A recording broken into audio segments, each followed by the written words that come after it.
In this video, I'll show you how to fix Android apps not opening issue. First, restart your phone. This is a simple step that can fix many temporary problems. Next, check if the app needs an update.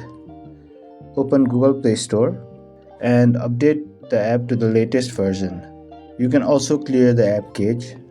Go to Settings, open Apps, then choose the app that is not opening.